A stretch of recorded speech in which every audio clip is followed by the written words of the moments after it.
Hey there, welcome to this edition of Confronting Conservatives. I'm Barry P. Cook. It is December 5th, barely 10 o'clock in the morning, and I've already had to confront some conservatives.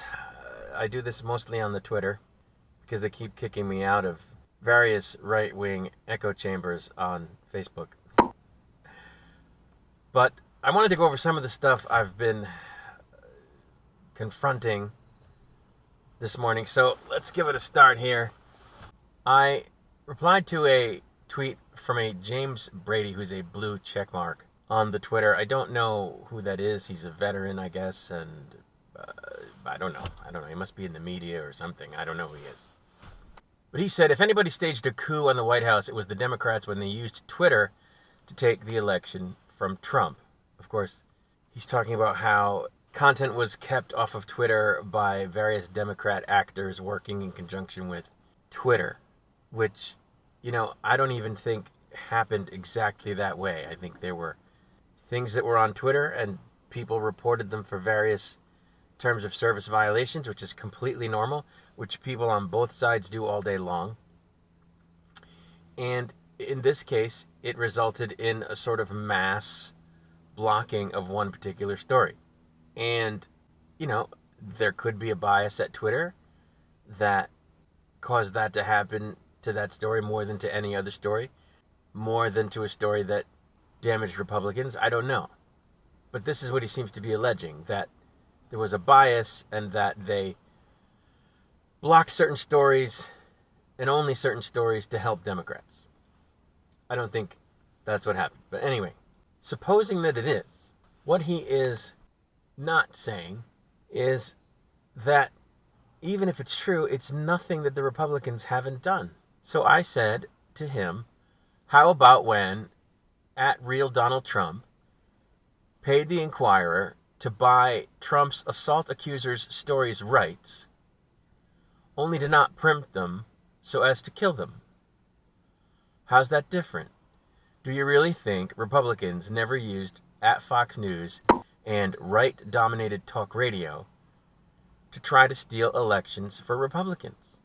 And what I'm referring to there is the fact that back in 2015, 2016, at some point after Donald Trump announced for president the first time, the Enquirer bought the rights to the stories of at least one of his sexual assault accusers and then didn't print the story, which meant that it killed it because no other media companies were free to print the story because the exclusive rights had been sold to the Enquirer. And if I'm not mistaken, Trump paid them to do that. And it may have been done in a way that was indirect, but my understanding is that he wrote them a check. And the memo line probably didn't say to kill the stories about the accusations against me, but there you go. And even if he didn't write them a check, he's very good friends with the guy who runs the Enquirer. So, it's the same thing, people. And, Fox News has been on the air since 1996. And right-wing talk radio outright dominated the talk radio sphere in the 90s and well into the zips, if I'm not mistaken. And are we really supposed to believe that those entities weren't working hand in glove with the RNC to smear the hell out of Democrat candidates for office and Democratic politicians in office? Come on. Of course they did all of that. Fox News is still doing it. Talk radio is still doing it, such that it is. It's nothing like what it was in the 90s. Rush is gone, Imus is gone. The closest facsimile is Rogan, and he's nowhere near as biased as they were, and as cutthroat as they were, and agenda-driven as they were, from what I can tell. So, it's just absurd. Belly aching and acting all butthurt over what was done in 2020, vis-a-vis Twitter and Hunter Biden and the story thereof and Democrats. Just shut up. Think of it as a correction. Think of it as tit for tat. And, hey, it should all be stopped. But in that case, don't complain about just one side. Because as long as one side is doing it, the other side's going to do it. And if you want it to go away, you have to harp on both sides. And you know who does that? To his credit, Joe Walsh, former Congressman Joe Walsh, who I used to hate because he was just as bad. But when Trump got on a stage in Helsinki during his conference with Putin and publicly took Putin's word for it that the Russian government didn't try to swing the election his way, over the word of our own intelligence agencies, which said, yeah, he did. It did. Joe Walsh was like, yep, I'm done. And he jumped off the Trump train. And to be fair, before that, when Trump and other Republicans did really egregious things, he did call them out. So he was always an equal opportunity, or at least semi-equal opportunity guy. The difference is, before the Helsinki thing, he championed Trump and looked the other way on a lot of his stuff. Like, he would call him out from time to time, but a lot of the stuff he did, Joe didn't say anything about. But anyway, it's possible to call out both sides. Now, Joe will tell you he's paid a price for that, but he's still doing the right thing. So it's totally possible. So this guy, what did I say his name was? I already lost track. I gotta look at my phone, excuse me. James Bradley.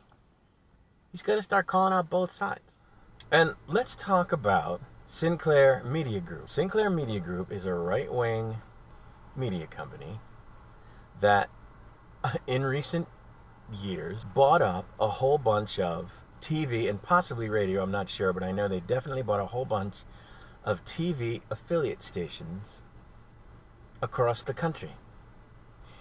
And they, no shit, gave them scripts that they had to read on their local news. I don't know how frequently they did it.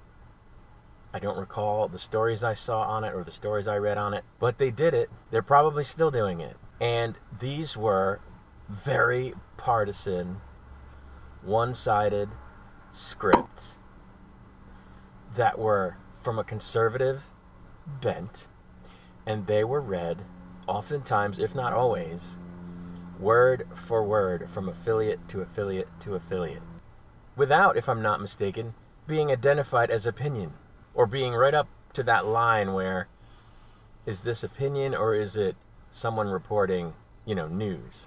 So the right has very much propagandized the electorate in the past, and they're still doing it.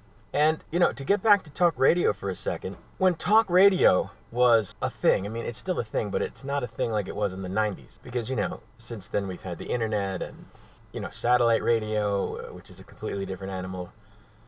And, some of the major figures have gotten out of broadcast talk radio. The pundits, some of them died. So, it's a completely different thing. But back in the 90s, right-wing talk radio, as I was saying before, dominated the talk radio sphere. The left-wing talk radio just could not compete. But compete, they tried to do. Does that make sense?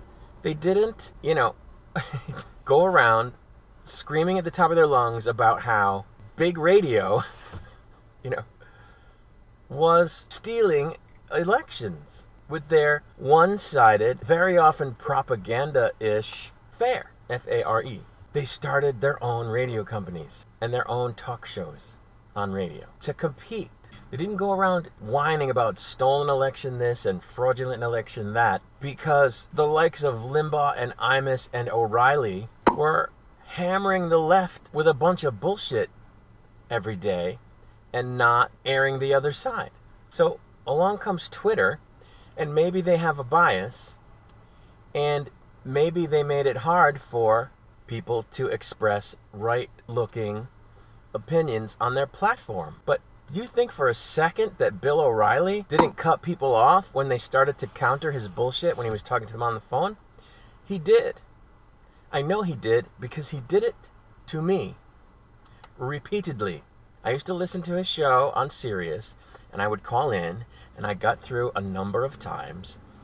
I didn't always talk to him because sometimes he was off and someone else was hosting, and I talked to whoever was filling in, but I talked to him several times. And believe me when I tell you, he put the mute button on me. And then ended the call when I was getting the better of him. And if you don't think that right-wing talk radio influenced elections, you're out of your mind. And the left didn't go around screaming to suspend the fucking Constitution like Trump did, and we'll get to that. But like, really? You know, Trump didn't start Truth Social until he got kicked off of Twitter. What was he waiting for? Twitter had a bias. Okay, so did right-wing talk radio. Now it's the 21st century, and it's happening with big tech instead of big radio, and it's happening in the other direction. And you guys are all butthurt. Grow up. Now, what else did I tweet about today? Let me scroll up in the old phone here. Let's talk about what Trump said the other day on Truth Social.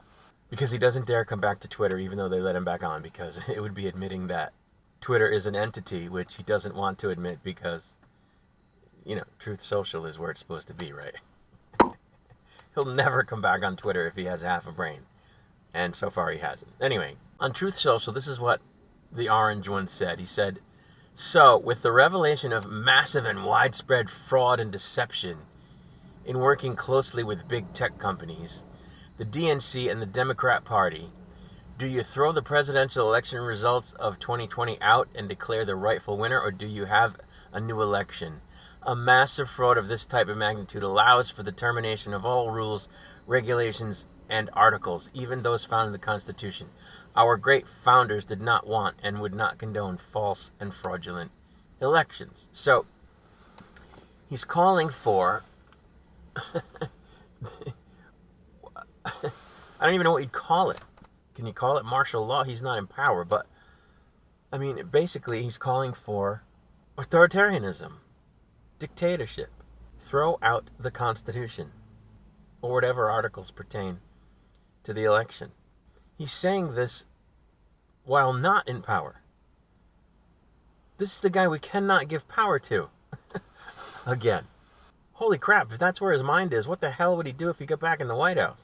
And far too few on the right are calling him out for it. Anyway, I responded to this on Twitter because someone posted a screenshot of what he said on Truth. And actually, I'm going to respond to it on Truth as well. But on Twitter so far, I responded and I said, wow, he's pissed. Just wait till he hears about how he paid the Enquirer to buy and kill his rape accuser stories in 2016, how the FBI boss swung the 2016 election away from Hillary Clinton, and how Leader McConnell stole a Supreme Court seat for him. He'll really want to undo/redo an election. The point being, if we're going to start throwing out election results and redoing elections and putting the Constitution aside, we need to start in 2016, Don, because you never should have been president. If we're going to say that, you know, burying stories and things that shouldn't have happened that were unethical, swinging elections is a reason to cancel them. And as such, your first Supreme Court pick should never have been on the Supreme Court. Well, all three of them. But certainly the carryover from the Obama administration shouldn't. So, yeah, that's my response to that whole thing. It's just absurd. It's absurd. Anyway, that's all I wanted to say today. I'm Barry P. Cook. You've been watching Confronting Conservatives. Have a good one.